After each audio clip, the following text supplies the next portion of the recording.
Today we're going to be replacing both the brake pads and the rotors on this 2015 Silverado 2500.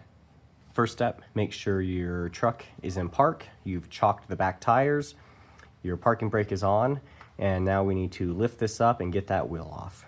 I'm not going to show the steps on that because it's pretty universal.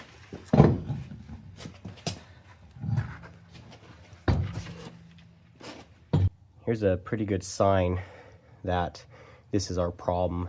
I had a feeling that these were warped, but I hadn't actually really looked at them yet. And you can see these spots, they're worn differently, which tells me there's probably a slight warpage to this. So when you brake, you're gonna get that wobble. That's why we're replacing these today.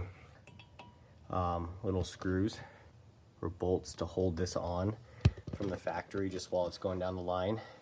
These are extremely easy to strip. You need a T30, and I highly recommend one of these tools. It's an impact driver. You basically put it on there and you use a dead blow hammer to hit it, and not only does it keep the bit in there straight and tight, but it also turns it at the same time. So we'll see what we can do with it. So I ended up having to use basically this impact to get it out.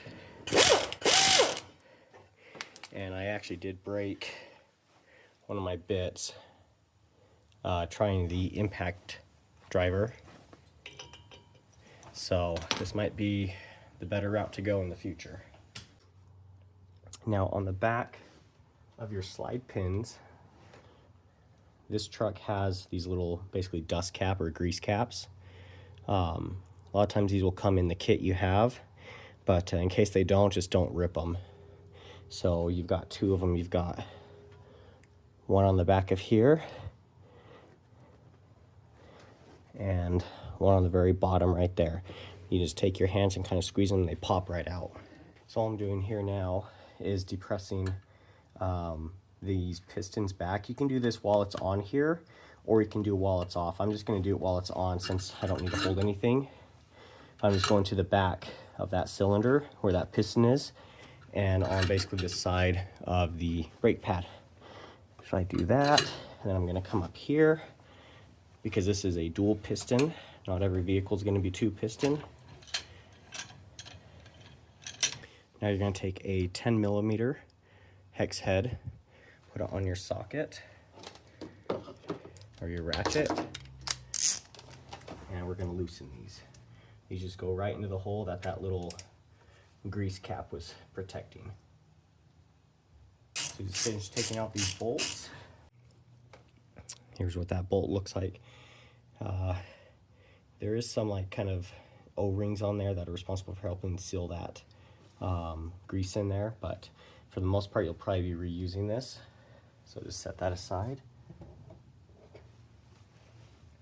Now if you were just replacing your pads, this is all you would need to do. You'd basically just flip this over, replace those pads in there, flip it on. But because we are replacing our rotor as well, we also need to take off our actual rotor bracket or the caliper bracket. And so this is going to come up. I'm going to secure it to part of the suspension so we're not dangling it from this brake pad. And as this pulls off, I'm going to throw my baling wire around.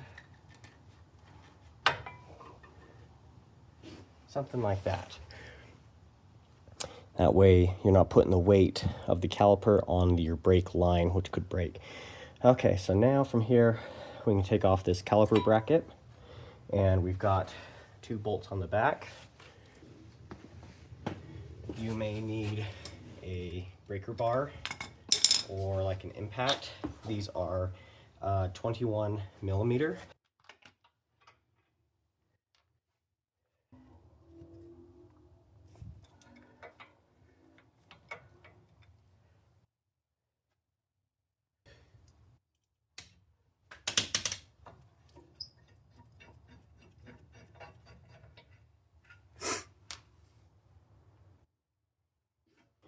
Okay, once your two bolts are off, this should just come right out.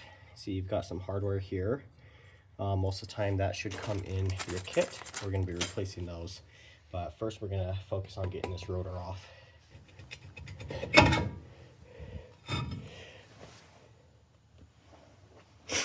Now this should just come off.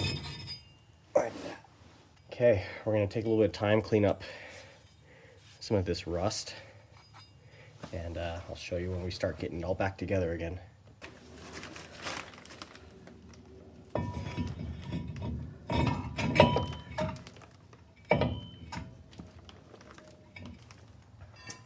Okay, we're going to go ahead and replace all this hardware here.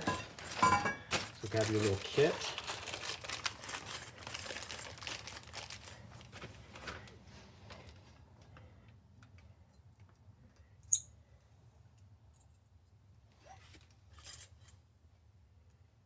Just find one that matches. I take these off one at a time, or else I'll end up messing them up.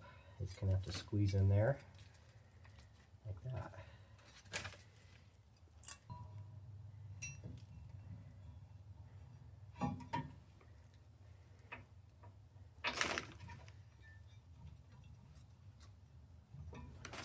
Okay, check your manual, but mine says these need to be 170 foot-pounds.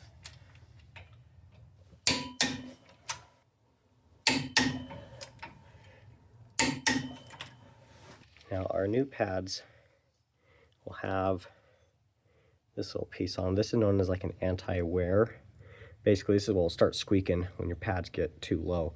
In my case, all four of my pads, because I'm doing both sides, 1, 2, 3, 4, they all have this, but sometimes they will only give you 2 out of your 4 that have this mark.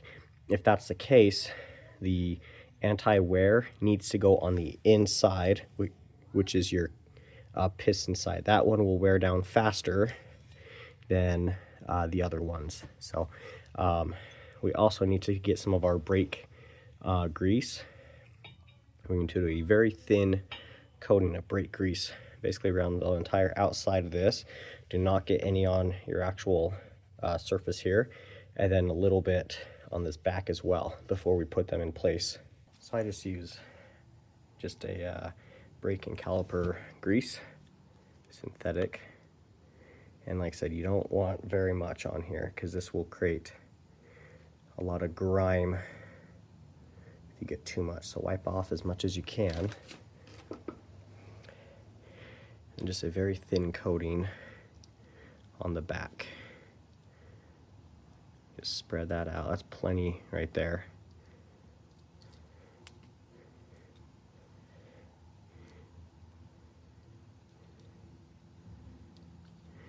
That might even be a little bit too much. I may just take my rag, I'm gonna clean that off, okay?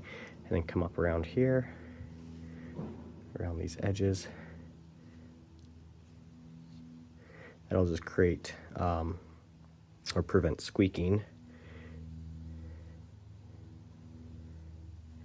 And that's a lot of what those little metal clips are for too, so you don't get bad squeaking.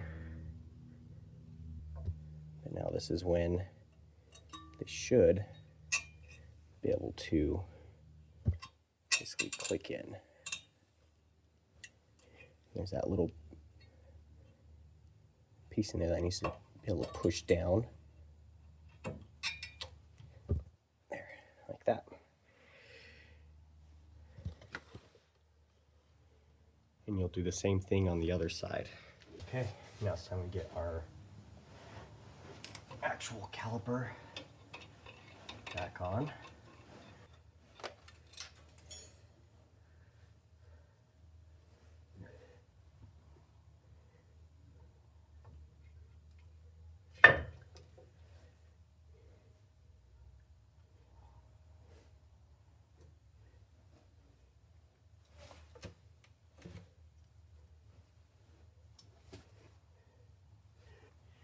All right, these, just make sure you don't have any grime on them. You can put some more of your grease on there as well. Now we're putting in these slide bolts.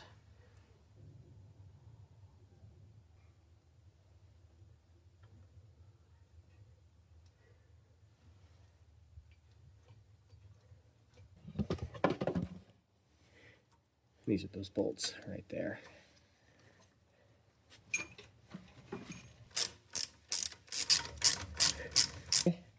These need to be torqued to 74 foot-pounds.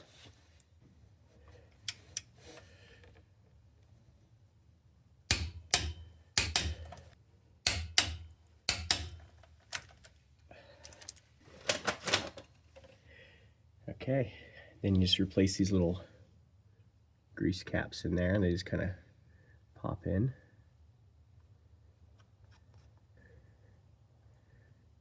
Okay, my friends, I did put one lug nut on and put it all the way in. That just helped kind of hold that rotor in place. But from here, just double check your work, make sure you torqued everything, you didn't forget to tighten anything up. And just install your wheel, make sure you torque your lug nuts as well to whatever you need to. Mine's different because mine are aftermarket tires, so I won't tell you what my torque setting is, but thanks for watching. We'll see you next time.